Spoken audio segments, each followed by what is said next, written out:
Chers frères et sœurs, le Seigneur Jésus-Christ, dans nos propos de catéchèse d'aujourd'hui, nous voulons un peu réfléchir sur la question de Jean-Baptiste.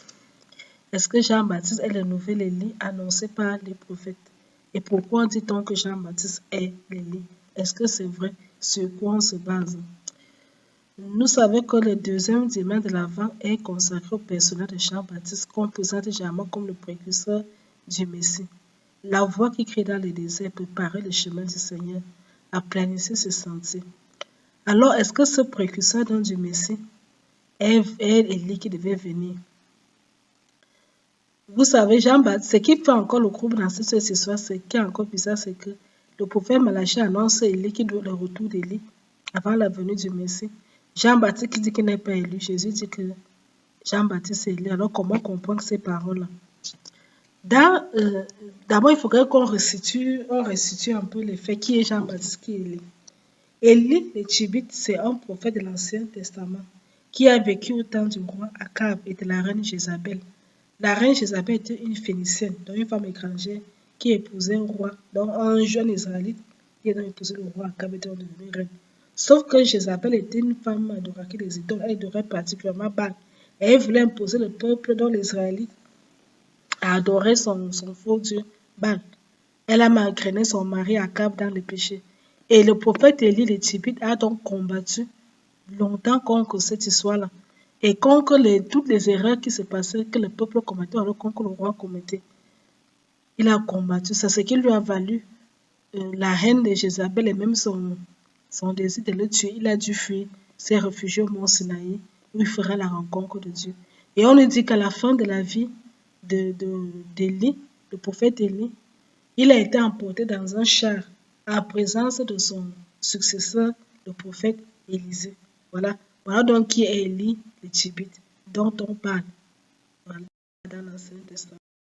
Vous pouvez d'ailleurs lire l'histoire d'Élie, par exemple, comment Élie est emporté au ciel dans le deuxième livre des rois, chapitre 2, au verset 11. On nous raconte comment, pendant que son successeur, son aide de camp Élisée, dont ils marchaient ensemble, tout en parlant, un char de feu tiré par des chevaux, des chevaux de feu, vint ancrer et les sépara l'un de l'autre, et lui fut emporté au ciel dans un tourbillon de vent. Donc, 2 Rois, chapitre 2, verset 11. À lire pour voir l'histoire d'Élie. Jean-Baptiste, lui, c'est qui? C'est le prophète du Nouveau Testament qui est vraiment né 6 mois avant la naissance de Jésus et qui a évangélisé, qui baptisait, qui annonçait la conversion et qui annonçait déjà la venue du Messie. Et lui-même, Jean-Baptiste, va témoigner pour Jésus en disant que c'est lui, Jésus, qui est le Messie, c'est Jésus qui est le Fils de Dieu, c'est lui qui est l'agneau de Dieu qui enlève le péché du monde. Vous pouvez lire tous ces témoignages de Jean-Baptiste dans l'évangile selon Saint Jean. Normalement, dans le prologue, plus chapitre 1, chapitre 2, vous allez lire les témoignages que Jean-Baptiste rend à Jésus. Sauf que dans l'Ancien Testament, les Juifs savaient bien que le prophète Malachie avait annoncé que Élie devait venir avant la venue du Messie. Nous lisons là Malachie chapitre 3, verset 23. Dans ce passage, le prophète Malachie annonce la venue d'Élie. Et qu'est-ce qu'il a dit dans ce passage? Voilà ce que le prophète Malachie disait longtemps avant la naissance de Jésus. Voici, je vous envoie Élie, le prophète, avant le jour du Seigneur, avant que le jour du Seigneur arrive, ce jour grand et terrible. Voici, je vous envoie Élie, le prophète, avant que le jour du Seigneur arrive, ce jour grand et redoutable. Tous les prêtres que les spécialistes de la Torah connaissaient très bien ce passage de Malachie. Élie devait venir avant le Messie. Donc, à un certain moment, donc, les disciples vont poser la question à Jésus, mais Jésus est déjà là, lui c'est le Messie, mais où est donc Élie là qui devait venir? Parce qu'ils attendaient Élie. Ils attendaient Élie. Et Jésus, c'est Jésus qui donc il répondra à ce passage disant que Élie est déjà venu, mais on ne l'a pas reconnu. Nous lisons Matthieu chapitre 17, verset 12 à 13. Dans ce passage, Jean-Baptiste est en prison, emprisonné par Hérode le tétrarque parce que Jean-Baptiste avait dénoncé le fait que Hérode le déclare près la femme de son frère Philippe, Hérodiade. Il a épousé son frère Philippe Hérodiade. Et Jean-Baptiste a dénoncé cela. Hérode a donc fait arrêter Jean-Baptiste. Donc, Jean-Baptiste est en prison. Et un jour, pendant la question, donc, était en prison. Jusqu'à ce que Hérode Antipas va faire mourir Jean-Baptiste, il va le faire décapiter. C'est la demande de sa femme. Hérodiade va passer par sa fille pour demander la tête de Jean-Baptiste sur un plat.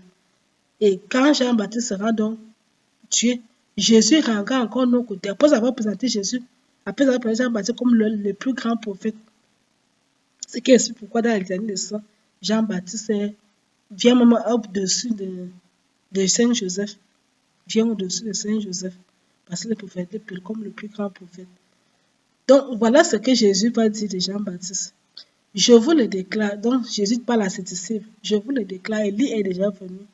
Mais ils ne l'ont pas reconnu. Au contraire, ils l'ont traité comme ils ont voulu. Et c'est le même traitement que va subir de leur part le Fils de l'homme.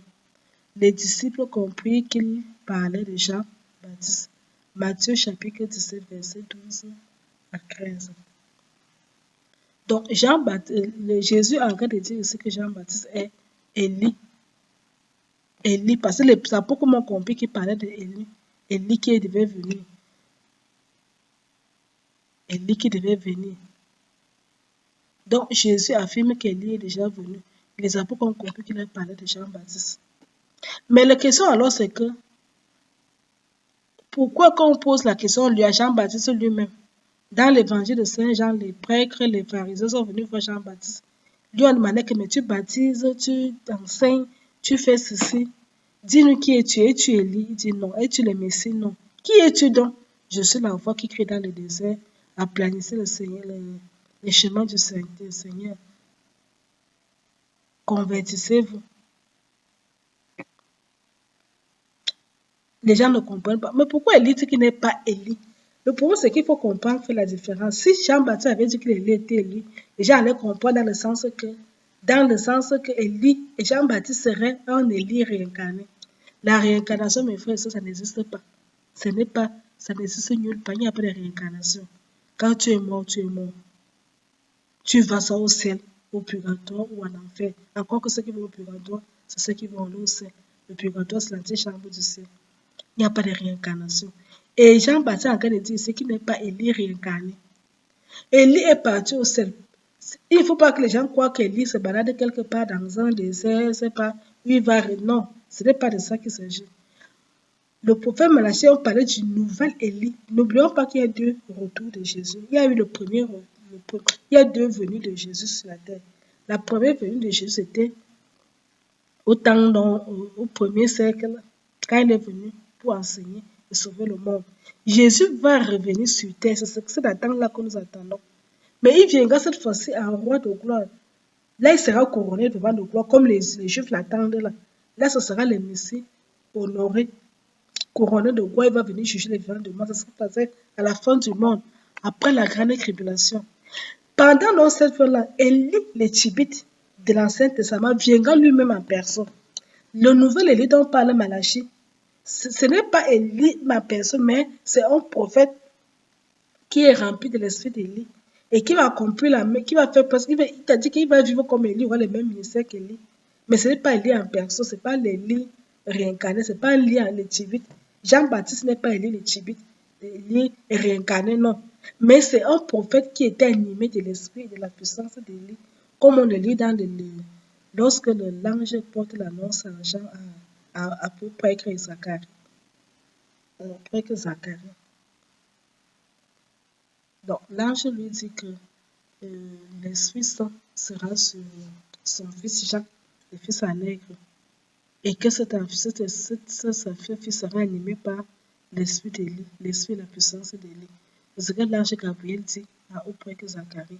Et même quand nous lisons le cantique de Zacharie, le cantique qu'on lit soit lors de l'eau, la prière, les temps présents, liturgie des heures, les lots chaque matin, il y a le cantique de Zacharie. Et toi, petit enfant, tu seras appelé prophète du Christ, où tu prépareras ce chemin. Et il dit quelque part là-dessus que l'esprit d'Élie reposera sur toi. Cantique de Zacharie, à lire dans l'évangile selon Saint Luc. Ça doit être le premier ou deuxième chapitre. Deuxième chapitre de Saint Luc, Cantique de Zacharie, dont la naissance de Jean-Baptiste. Jean-Baptiste n'est pas Élie réincarné. Ce n'est pas Élie le Tchibite de l'Ancien Testament, mais c'est le prophète c'est le nouvel Élie, donc comme le précurseur du nouvel Élie, qui était animé de l'esprit et de la puissance d'Élie. Maintenant, Élie même le Tchibite, Élie même donc qu'on connaît dans l'Ancien Testament, va venir lors du second retour de Jésus, à la fin du monde, après, pendant la grande tribulation. Et lui, il sera, pendant la grande, on dit souvent qu'il y aura deux témoins. Généralement, qu'on interprète souvent que c'est Élie et Moïse. Élie va venir à la fin du monde, lors de la grande tribulation, lui-même va venir. Il viendra pour préparer ce jour, pour dire encore aux gens de se convertir. Ils seront à deux, il ne viendra pas seul. Élie va venir avec un autre prophète. Et généralement, les gens on suppose que le deuxième prophète, là, c'est Moïse.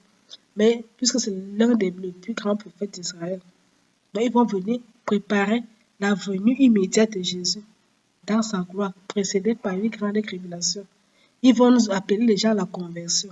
Ceux qui voudront se convertir vont se convertir. Ceux qui devront aller à la perdition éternelle vont aller à la perdition éternelle. Mais ils vont revenir pour annoncer aux gens que le Seigneur arrive. Convertissez-vous, convertissez-vous. Celui qui voudra comprendre va se convertir. Celui qui ne voudra pas ne se convertira pas. Mais il viendra. Donc,